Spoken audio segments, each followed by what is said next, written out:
भारत एक आध्यात्म का देश है।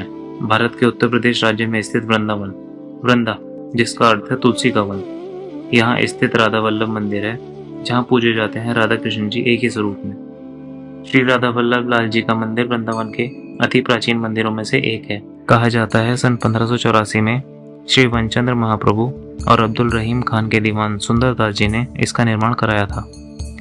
ये भारत का सबसे पहला लाल पत्थर का मंदिर था, जिसे राधा वल्लभ जी के पुराने लाल पत्थर के मंदिर के नाम से जाना जाता है। आइए और अधिक जानकारी लेते हैं मंदिर के सेवा अधिकारी से। राधा वल्लभ लाल की श्री हरिवंश, जो श्री राधा वल्लभ लाल के आप दर्शन करते हैं, ये ठाकुर जी का युगल स्वरूप है। इसमें दोनों के ही एक साथ दर्शन है, जैसे कहें कि एक ही में दोनों के। यहाँ श्री राधा जी ने अपने प्राण प्यारे वल्लभ यानी कि श्री कृष्ण जी को अपने से जब नित्य सहयोग में लिया, वो जो दर्शन हुए वो श्री राधा वल्लभ लाल के दर्शन है। क्या कहते हैं, रूप वेल प्यारी बनी, प्रीतम प्रेम तमाल, दो मन मिल एक भये श्री राधा वल्लभ लाल। जहां दोनों मिलकर एक हो गए हैं, प्रिया प्रीतम एक हो गए हैं, वो जो दर्शन है वो दर्शन है श्री राधा वल्लभ लाल के दर्शन, जिसमें एक तरफ प्रिया जी के दर्शन है तो दूसरी तरफ लाल जी यानी कृष्ण जी के दर्शन है। और आप सभी जो उनके बाजू में दर्शन करते हैं वो राधा रानी के नाम की गुरु गादी सेवा है। अब आपके मन में आएगा कि गुरु गादी सेवा कैसे है, तो गुरु गादी सेवा ऐसे, जो श्री राधा जी हैं वो वंशी से अवतरित हुए हितरवंश महाप्रभु जी उनकी दीक्षा गुरु हैं। और जब राधा वल्लभ लाल हितरवंश महाप्रभु जी को मिले तो वे युगल स्वरूप में मिले। उसके बाद बाजू का स्थान खाली था तो हरवंश जी महाराज ने अपने इष्ट के साथ में अपने गुरु श्री राधा जी के नाम की गुरु गादी सेवा को विराजमान किया। वो दर्शन है श्री राधा रानी के। ऐसे अपने यहाँ युगल स्वरूप में राधा वल्लभ लाल और गादी सेवा के रूप में गुरु श्री राधा जी विराजमान है। सर्वप्रथम श्री राधा वल्लभ जी को श्री हरिवंश महाप्रभु जी ने प्राप्त किया था। चिड़थावल गांव में आत्मदेव नाम के एक ब्राह्मण हैं, जो भगवान शंकर जी के अनन्य भक्त हैं, जो निरंतर केवल भगवान शंकर जी की आराधना करते रहते हैं। वे जब भगवान शंकर जी की आराधना कर रहे थे तो उनकी सेवा पूजा से प्रसन्न होकर भगवान शंकर जी ने उन्हें दर्शन दिए। और दर्शन देकर शंकर जी ने बोला कि ब्राह्मण देव मांगिए। तो ब्राह्मण देव बोले कि वही कि महाराज, मैं इतना सामर्थ्यवान नहीं कि मैं आपसे कुछ मांग सकूं, ना मैंने कभी ये सोचकर आपकी सेवा की कि आपसे मुझे कुछ प्राप्त हो, इसलिए मैं आपकी सेवा कर रहा हूं। फिर भगवान शंकर जी ने उनसे आग्रह किया, नहीं, मैं आया हूं तो आपको कुछ तो लेना पड़ेगा ब्राह्मण देव। तब ब्राह्मण देव बोले कि महाराज, जो आपको प्रिय हो वो आप मुझे दे दीजिए। तो भगवान शंकर जी ने आंखें बंद की और अपने हृदय में श्री राधा वल्लभ लाल के दर्शन किए। जब उन्होंने दर्शन किया उनका कि भाई राधा वल्लभ लाल अब ब्राह्मण देव को देने हैं, तो फिर उन्होंने अपने हृदय से श्री राधा वल्लभ लाल को प्रकट करके भगवान शंकर जी ने आत्मदेव ब्राह्मण को दिए।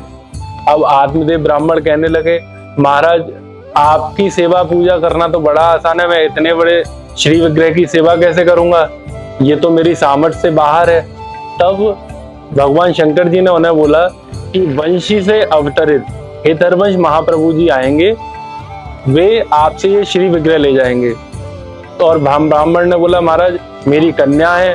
बोले उनका विवाह, बोले वो आपकी कन्या से विवाह भी करेंगे और इन श्री विग्रह को लेकर जाएंगे। तब हितरवंश महाप्रभु जी को आज्ञा हुई श्री राधा जी की कि आप चिड़थावल से मेरे श्री विग्रह को लेकर श्रीधाम वृंदावन जाएं। तो जैसी उनकी हितरवंश महाप्रभु जी के गुरु श्री राधा जी की आज्ञा हुई, वैसे ही हरवंश जी महाराज चल दिए और चिड़थावल पहुंचे। चिड़थावल पहुंचकर आत्मदेव ब्राह्मण की कन्या से विवाह किया और श्री राधा वल्लभ लाल का श्री विग्रह उन्हें प्राप्त हुआ और वे श्री विग्रह को लेकर श्रीधाम वृंदावन आए। जब हित हरिवंश महाप्रभु जी राधा वल्लभ जी को वृंदावन ला रहे थे तब उनका सामना एक नरवाहन नामक डाकू से हुआ। तीर्थावल से जब हेतरवंश महाप्रभु जी श्री राधा वल्लभ जी के श्री विग्रह को लेकर श्रीधाम वृंदावन आए, तो वृंदावन आते ही सर्वप्रथम हेतरवंश महाप्रभु जी ने वृंदावन की रज को प्रणाम किया और श्री राधा वल्लभ जी को वृंदावन में प्रथम लता मंदिर में विराजमान किया। जब हरवंश जी महाराज श्रीधाम वृंदावन आए तो वृंदावन उस समय नरवाहन नाम के डाकू के प्रभाव में था। नरवाहन बहुत ही खूंखार डाकू था जो किसी भी संत महात्मा को श्रीधाम वृंदावन में वास नहीं करने देता था। जब नरवाहन को पता चला कि ब्राह्मण अपने ठाकुर जी को लेकर श्रीधाम वृंदावन में वास करने लगा और अपनी सेवा पूजा कर रहा है, तब नरवाहन बहुत क्रोधित हुआ और अपने सैनिकों को उसने भेजा। जब सैनिक आए और उन्होंने हरवंश जी महाराज के दर्शन किए तो वे जो उनको बाहर भगाने के लिए आए थे वे भी कुछ ना करने लायक रह गए। जब सैनिकों से पूछा कि आप उनको वृंदावन से बाहर करके आ गए हैं, तो सैनिकों ने कहा कि महाराज हम असमर्थ हैं। तब नरवाहन जी स्वयं आए और जब नरवाहन जी श्री हितरवंश महाप्रभु जी के दर्शन करने आए, देखा उन्होंने कि भाई ये सेवा पूजा कैसी कर रहे हैं, देखा तो वो दर्शन करते रह गए। फिर बड़ी कोशिश करके वो आगे बढ़े और जैसे ही हेतरवंश महाप्रभु जी की कृपा दृष्टि उस डाकू के ऊपर पड़ी तो उस डाकू का जो स्वभाव था वो साथ के साथ बदल गया। वह सारी क्रूरता को भूलकर और श्री हितरवंश महाप्रभु जी के चरणों में गिर गया और बोला, महाराज मुझ पर कृपा करें, मैं ये सब छोड़कर आपकी शरण में आना चाहता हूँ। हरवंश जी महाराज ने नरवाहन पर कृपा की और उन्हें अपना शिष्य बनाया। जो डाकू नरवाहन है वह श्रीधाम वृंदावन में आने पर हरवंश जी महाराज के प्रथम कृपा पात्र बने, जिनको हरवंश जी महाराज ने कृपा करके अपना शिष्य बनाया। कई साल तक राधा वल्लभ जी इसी पुराने मंदिर में विराजमान थे, परंतु वर्तमान में इसी के पास बने नए मंदिर में राधा वल्लभ जी विराजमान रहते हैं। हरवंश जी महाराज के निकुंज गमन के पश्चात उनके ज्येष्ठ पुत्र श्री वंचन जी महाराज ने श्री राधा वल्लभ मंदिर का निर्माण कराया और उस मंदिर में राधा वल्लभ लाल को विराजमान किया, जो कि आज लाल पत्थर का पुराने मंदिर के नाम से प्रसिद्ध है। जब मुस्लिम आक्रांताओं का हमला हुआ तो श्री राधा वल्लभ जी को वृंदावन से कामवन ले जाया गया और कामवन में श्री राधा वल्लभ जी करीब 125 साल 125 वर्ष तक कामवन में रहे। उसके बाद जब श्रीधाम वृंदावन राधा वल्लभ जी आए तो यहाँ पर नए मंदिर का निर्माण हुआ, जहाँ पर आज आप दर्शन करते हो। ये ठाकुर जी का नया मंदिर है। यहाँ पर कामवन से लौटकर ठाकुर राधा वल्लभ लाल जी विराजमान हुए और वहीं उनकी सेवा पूजा अर्चना शुरू हुई। ठाकुर जी की जो सेवाएं मंदिर में होती हैं उन्हें नित्य सेवा कहा जाता है। श्री राधा वल्लभ मंदिर में अष्टयाम सेवा होती है। ये अष्टयाम सेवा श्री हितरवंश महाप्रभु जी ने प्रारंभ की और आज भी उसी परंपरा से उसी हिसाब से श्री राधा वल्लभ लाल जी की सेवा की जाती है। यहाँ पर 7 आरतियां होती हैं और उन 7 आरतियों पे 7 भोग लगते हैं और एक भोग विशेष होता है। वो हमारे यहाँ कहते हैं कि वो शैया का भोग है, जो शयन में जब ठाकुर जी जाते हैं उस समय उनके लिए रखा जाता है। तो ऐसे करके यहाँ अष्टयाम सेवा चलती है और हर याम पे हर नई आरती होती है। जितनी भी आरतियां होती हैं सभी आरतियां एक ही आरती नहीं होती, हर याम पर एक नई आरती होगी और जो भोग लगेगा ठाकुर जी को वो भी एक नया ही होगा। श्री राधा वल्लभ जी की जो सेवा है वह लाड़ की सेवा है, प्रेम की सेवा है। तो यहाँ जब अपने श्री जी अपने ठाकुर जी से लाड़ लड़ाते हैं तो उनका हर छोटी से छोटी चीज का ध्यान रखते हैं। तो ऐसे ही हमारे लाड़ की सेवा में आता है उनकी इत्र सेवा, कि जब ठाकुर जी सारे दिन दर्शन देते हैं उसके बाद जब शयन में जा रहे हैं और वो थके हुए हैं तो उनकी इत्र से मालिश कर की जाती है, जो उनकी सबसे प्रिय इत्र की सेवा है, जिससे उनके सारे दिन की जो थकान है वो दूर होती है और ये करके सभी अपने जीवन को धन्य करते हैं। राधा वल्लभ मंदिर के अनेकों उत्सव हैं। उनमें सबसे प्रसिद्ध उत्सव है इनका विवाह उत्सव। जैसा कि यहाँ लाड़ की और प्रेम की सेवा है, तो यहाँ पर जो सेवा है ठाकुर जी की, वो श्री जी की सखियों के भाव में सेवा है। तो अपने यहाँ जो विवाह उत्सव होता है उसमें कहते हैं कि सखियन के और ऐसी आई व्याह विनोद रचो सुखदाई, कि जब एक बार सभी सखियां मिलकर आपस में विचार कर रही हैं कि प्रिया प्रीतम के सुख के लिए हम क्या ऐसा करें जो प्रिया प्रीतम अत्यंत प्रसन्न हो, तभी एक सखी उनमें से कहती है क्यों ना आज हम प्रिया प्रीतम का विवाह करें। तब सभी सखियों ने मिलकर आपस में विचार किया और फिर श्री जी के समक्ष ये कहा गया कि श्री जी हम सभी सखियां चाह रही हैं कि आपका विवाह उत्सव हो। तब से सभी सखियों ने ये विवाह उत्सव प्रारंभ किया और आज भी जो अपने मनोरथ पूर्ण करने के लिए श्री जी की सेवा करते हैं तो उनका मनोरथ श्री जी पूरा करती हैं और वे श्री जी का विवाह उत्सव कराते हैं। राधा वल्लभ लाल जी आज भी अपनी बाकी अदाओं और नैनों से अपने भक्तों का मन चुरा लेते हैं। श्री राधा वल्लभ लाल जी के जो नेत्र हैं वे चलायमान हैं।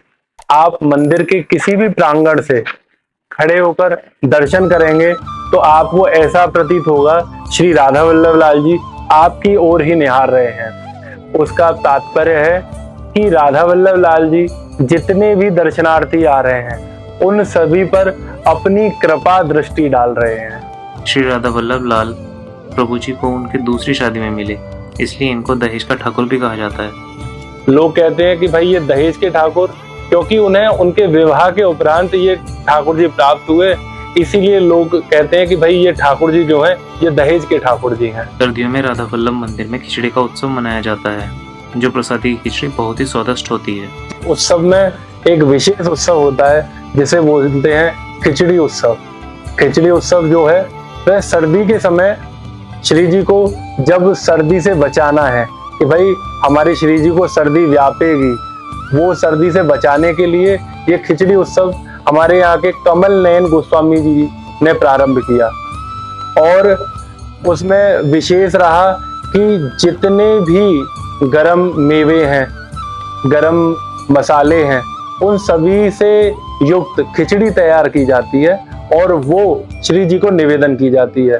उसके साथ में श्री जी को जो विशेष भोग लगते हैं वो है कुलिया है, रबड़ी की, श्रीखंड है, अदरक कूचा है और तरह तरह के अचार, पापड़, सभी चीजों का श्री जी को विशेष रूप से खिचड़ी में भोग निवेदन किया जाता है, ताकि ये सारे गर्म पदार्थों का सेवन करके उनको वो जो सर्दी है वो उनको व्यापे ना और उनको ये सुख मिल।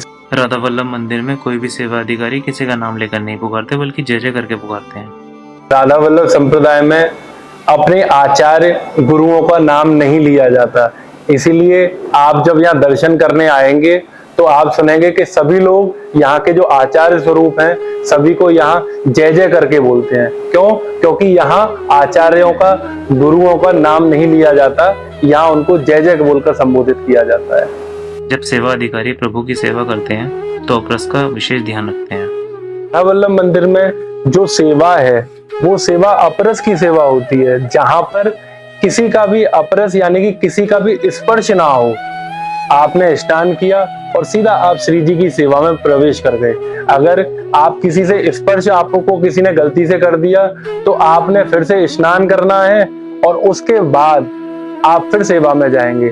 तो यहाँ कहा जाता है कि अपरस की सेवा, अपरस की सेवा जहाँ किसी का स्पर्श ना हो, और जहाँ स्पर्श हो गया तो वो सप्रस कहलाता है।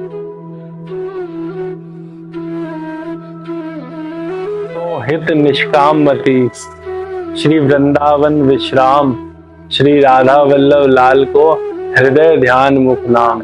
आप सभी अपने हृदय में श्री राधा वल्लभ लाल का ध्यान करें, मुख से उनका नाम लें। श्री जी आप सभी पर खूब कृपा करें, आप सभी खूब प्रसन्नचित्त रहें। ऐसी मैं श्री राधा वल्लभ लाल जी के चरणों में प्रार्थना करता हूँ।